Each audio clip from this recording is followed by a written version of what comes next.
Hello friends, welcome to Mithuntips. இன்றைக்கி நம்ம ரொம்பவே டேஸ்டியான ஒரு குழம்பு ரெசிபி தாங்க பார்க்க போகிறோம். இது செய்கிறதுக்கு மொத்தமாகவே பார்த்திங்கன்னா ஒரு 20 நிமிஷம் தான் தேவைப்படும். ஆனால் இதோட டேஸ்ட் பார்த்திங்கன்னா அவ்வளோ நல்லாயிருக்கும். இது செய்கிறதுக்கு நம்ம எடுத்துக்கிற இன்க்ரீடியன்ஸும் பார்த்திங்கன்னா ரொம்ப சிம்பிளானது தான். ஆனால் இது பார்த்திங்கன்னா 2-3 நாள் ஆனாலும் கெடாமல் அப்படியே இருக்கும். இதோட டேஸ்ட் வந்துட்டு இருக்க இன்னுமே அதிக சுவை தான் கூடும். ஸோ இந்த சிம்பிள் அண்ட் ஈஸியான பாவக்காய் குழம்பு எப்படி செய்யலான்னு பார்க்கலாம் வாங்க. இப்போ ஒரு வாணலியில் 2 டேபிள் ஸ்பூன் அளவுக்கு கடலை எண்ணெய் எடுத்திருக்கேன். எண்ணெய் கொஞ்சம் அதிகமாக தான் எடுத்திருக்கோம். அப்போ தான் நம்மளுக்கு அந்த பாவக்காய் வந்துட்டு நல்லா ஃப்ரை ஆகும். இப்போ எண்ணெய் நல்லா காய்ச்சதுக்கப்புறமா 1 டீஸ்பூன் அளவுக்கு கடுகு சேர்த்திக்கலாம்.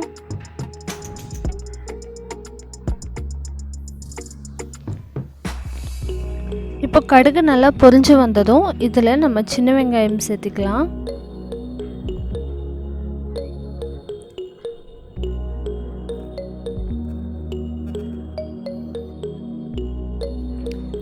இப்போ இதில் நம்ம 1 கப் அளவுக்கு சின்ன வெங்காயம் சேர்த்திக்கலாம். கொஞ்சம் சின்ன சின்ன துண்டுகளாக நறுக்கி இருக்கிறேன். வெங்காயம் கொஞ்சம் அதிகமாக இருந்தால் தான் இந்த குழம்பு நல்லா சுவையாக இருக்கும். முக்கியமாக பெரிய வெங்காயம் சேர்த்தா அந்தளவுக்கு சுவை கொடுக்காது.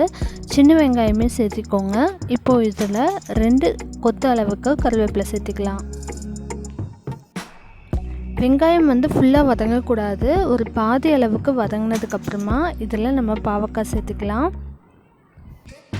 இப்போ பார்த்திங்கன்னா ஒரு ½ குக் ஆகிருக்கு. இந்த ஸ்டேஜில் நம்ம நல்லா பொடியை நறுக்கி வச்சுருக்கிற பாவக்காய் சேர்த்திக்கலாம். எந்த அளவுக்கு நீங்கள் நல்லா பொடியை நறுக்குறீங்களோ அந்தளவுக்கு சீக்கிரமாக குக் ஆகும்.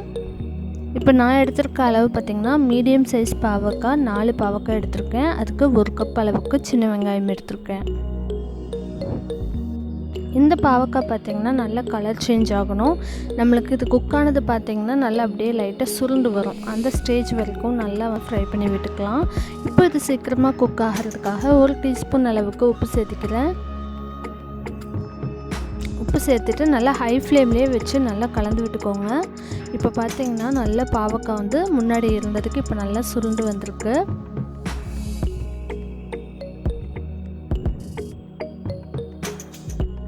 இந்த அளவுக்கு பாவக்காய் ஒரு 2 மினிட்ஸ் ஃப்ரை ஆனால் போதும். இந்த அளவுக்கு மாறிடும். அதுக்கப்புறமா ஒரு 1/4 டீஸ்பூன் அளவுக்கு மஞ்சள் தூள் சேர்த்திக்கலாம். மஞ்சள் தூள் சேர்த்துனதுக்கப்புறமா ஒரு தடவை நல்லா கலந்து விட்டுட்டு நம்ம தக்காளி சேர்த்திக்கலாம்.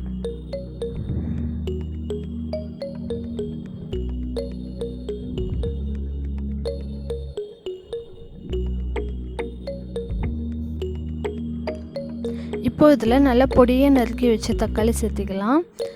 2 தக்காளி மீடியம் சைஸ் எடுத்திருக்கேன். உங்களுக்கு நல்ல பழுத்த தக்காளியாக கிடச்சதுன்னா சேர்த்திக்கோங்க. அப்போ தான் இன்னுமே நல்ல டேஸ்ட் கிடைக்கும்.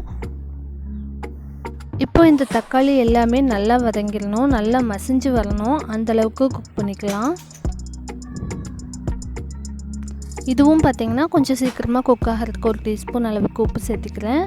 சேர்த்துட்டு நல்லா தக்காளி மசிகிற அளவுக்கு குக் பண்ணிக்கலாம்.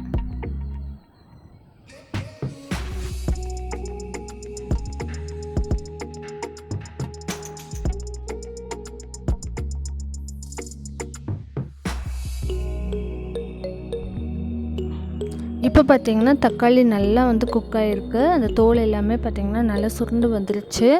இதுக்கப்புறம் நம்ம இதில் காரத்துக்கு தேவையான அளவுக்கு மிளகாய்த்தூள் சேர்த்திக்கலாம். தக்காளி நல்லா குக் ஆனதுக்கப்புறம் தான் கண்டிப்பாக நம்ம மிளகாய்த்தூள் ஆட் பண்ணணும். அதுக்கு முன்னாடி ஆட் பண்ணால் நல்லா இருக்காது. இப்போது இதில் 2 டீஸ்பூன் அளவுக்கு வீட்டில் அரைச்ச குழம்பு மிளகாய்த்தூள் தான் நான் எடுத்திருக்கேன். ஒருவேளை உங்ககிட்ட குழம்பு மிளகாய்த்தூள் இல்லைன்னா பரவாயில்ல, நீங்கள் தனி மிளகாய்த்தூள் கூட சேர்த்திக்கோங்க. காரத்துக்கு தகுந்த மாதிரி சேர்த்திக்கோங்க.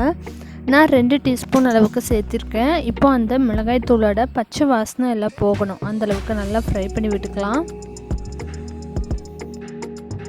இந்த மிளகாய்த்தூளோட பச்சை வாசனை போகலை அப்படின்னா அதுக்கு முன்னாடி நம்ம புளி தண்ணி ஆட் பண்ணக்கூடாது. கண்டிப்பாக அதோட வாசனை போயிருக்கணும். அடிப்பிடிச்சிடாமல் இருக்கிறதுக்காக நல்லா கிளறி விட்டுக்கிட்டே இருங்க. ஸோ ஒரு நிமிஷம் கழித்து நல்லா ஃப்ரை ஆனதுக்கப்புறம் அந்த வாசனை எல்லாம் போனதுக்கப்புறமா இதில் நம்ம புளி தண்ணி வந்து ஆட் பண்ணிக்கலாம். ஒரு லெமன் சைஸ் அளவுக்கு புளி வந்து நான் ஊற வச்சுருந்தேன். அந்த தண்ணியை இப்போ இதில் ஆட் பண்ணிக்கலாம். டோட்டலாக பார்த்திங்கன்னா நம்ம ஒரு 2 கப் தண்ணி அளவுக்கு ஆட் பண்ணணும். நான் புளி ஊற வச்சதுலேயே வந்து 1.5 கப் அளவுக்கு தண்ணி வந்து இதில் விட்டுருக்கேன். அது கூட மறுபடியும் ஒரு 1/2 கப் அளவுக்கு தண்ணி சேர்த்திக்கலாம்.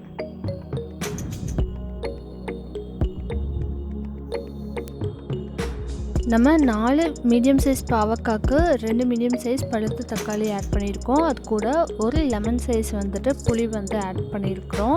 இந்த புளியை ஆட் பண்ணுறதுனாலேயே பார்த்திங்கன்னா நம்மளுக்கு இந்த குழம்பு ரொம்ப நாள் வந்து கெட்டு போகாமல் இருக்கும். நம்ம 2-3 நாள் வரைக்கும் கூட நம்ம இதை வெளியே வச்சு சாதத்துக்கு எடுத்துக்கலாம்.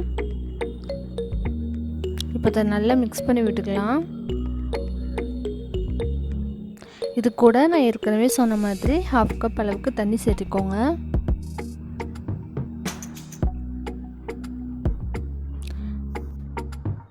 தண்ணி சேர்த்துனதுக்கப்புறமா இதை நல்லா கலந்து விட்டுட்டு இதில் மறுபடியும் கொஞ்சமாக உப்பு சேர்த்துட்டு உப்பு டேஸ்ட் பண்ணி பார்த்துக்கோங்க.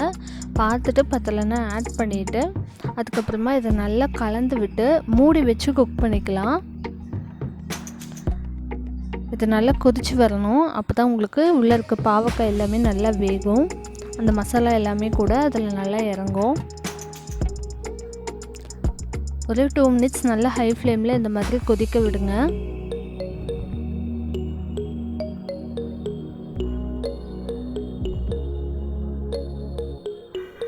இடையில ஒரு தடவை எடுத்து நல்லா கிளறி விட்டுட்டு மறுபடியும் மூடி வைங்க. அப்போ தான் உங்களுக்கு பாவக்காய் வந்து அடிப்பிடிக்காமல் இருக்கும். இப்போ பார்த்திங்கன்னா நம்ம முன்னாடி ஊற்றின தண்ணி நல்லா வந்து ட்ரை ஆகி இருக்குது. இந்த ஸ்டேஜில் நம்ம கொஞ்சமாக வந்து வெல்லம் சேர்த்துக்கலாம். ஒரு 1/2 டேபிள் ஸ்பூன் அளவுக்கு வெல்லம் சேர்த்திக்கோங்க. வெல்லம் சேர்த்தும் போது உங்களுக்கு அந்த கசப்பு தன்மையை வந்து குறைச்சிரும். உங்களுக்கு அந்த புளிப்பு டேஸ்ட், காரம் எல்லாமே வந்து கொஞ்சம் ஹைலைட் பண்ணி கொடுக்கும். இப்போ வெல்லம் சேர்த்துனதுக்கப்புறம் இந்த மாதிரி நல்லா ஒரு தடவை கலந்து விட்டுட்டு அடுப்பை லோ ஃப்ளேமில் வச்சு மறுபடியும் மூடி வச்சுக்கலாம். மறக்காமல் அடுப்பை வந்து லோ ஃப்ளேமில் வச்சுக்கோங்க. ஏன்னா இது வேகமாக வைக்கும்போது நம்மளுக்கு அந்த பாவக்காய் வந்து அடிப்பிடிக்கிறதுக்கான சான்சஸ் இருக்குது. ஸோ இப்படி தான் இருக்குது. ஒரு 2 மினிட்ஸ் கழித்து பார்த்தோம்னா நல்லா வந்துட்டு எண்ணெய் பிரிஞ்சு வந்திருக்கு. இந்த ஸ்டேஜில் நம்ம இதை ஆஃப் பண்ணிடலாம். நல்லா இந்த மாதிரி குக் ஆனதுக்கப்புறமே நல்லா கமன்னு நல்ல வாசனை வரும். சுட சுட சாதத்துக்கு பார்த்திங்கன்னா ரொம்பவே நல்ல ஒரு காம்பினேஷன். பொதுவாகவே பாவக்காய் குழம்பு அப்படின்னா கசப்பாக இருக்கும்னே குழந்தைங்க பெரியவங்க எல்லாருமே மோஸ்ட்லி வந்து விரும்பி சாப்பிட மாட்டாங்க. பட் இந்த மாதிரி நல்லா காரசாரமாக புளிப்பாக நல்லா வந்து உரைப்பாக இந்த மாதிரி செஞ்சு கொடுத்தீங்கன்னா வீட்டில் எல்லாருமே கண்டிப்பாக விரும்பி சாப்பிடுவாங்க. அவ்வளோ சுவையாக இருக்கும். நம்ம வந்துட்டு இதில் அதிகமான இன்க்ரீடியன்ஸும் எதுவும் ஆட் பண்ணிக்கல.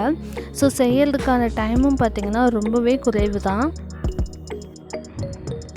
அதுலேயும் பார்த்திங்கன்னா நீங்கள் ஆஃபீஸ் போகிற பெண்களாக இருந்தீங்க அப்படின்னா இதை வந்து செஞ்சு நம்ம 2-3 நாள் கூட ஸ்டோர் பண்ணி வச்சுக்கலாம். ஒரு வேளை நீங்கள் இன்றைக்கி மட்டும் யூஸ் பண்ணுறீங்க அப்படின்னா இதில் ஃபைனலாக வந்துட்டு ஒரு டேபிள் ஸ்பூன் தேங்காய் துருவல் வந்து சேர்த்துட்டு நல்லா ஒரு கொதி விட்டு கூட அடுப்புலேருந்து இறக்கிடலாம். அப்படி செய்யும் போதும் அதோட டேஸ்ட் வந்துட்டு நல்லாயிருக்கும். அதையும் நீங்கள் ட்ரை பண்ணி பாருங்கள். ரொம்பவே சுவையான மற்றும் சுலபமான இந்த பாவக்காய் குழம்பு உங்கள் வீட்லையும் நீங்கள் ட்ரை பண்ணி பார்த்துட்டு எப்படி வந்துச்சுன்னு சொல்லி கீழே கமெண்ட் பண்ணுங்கள். நம்ம சேனலை இன்னும் நீங்கள் சப்ஸ்கிரைப் பண்ணலைன்னா மறக்காமல் கீழே இருக்க red colour subscribe button press பண்ணிக்கோங்க. அப்படியே பக்கத்தில் இருக்க பெல் ஐக்கானும் ப்ரெஸ் பண்ணிக்கோங்க. தேங்க்ஸ் ஃபார் வாட்சிங்.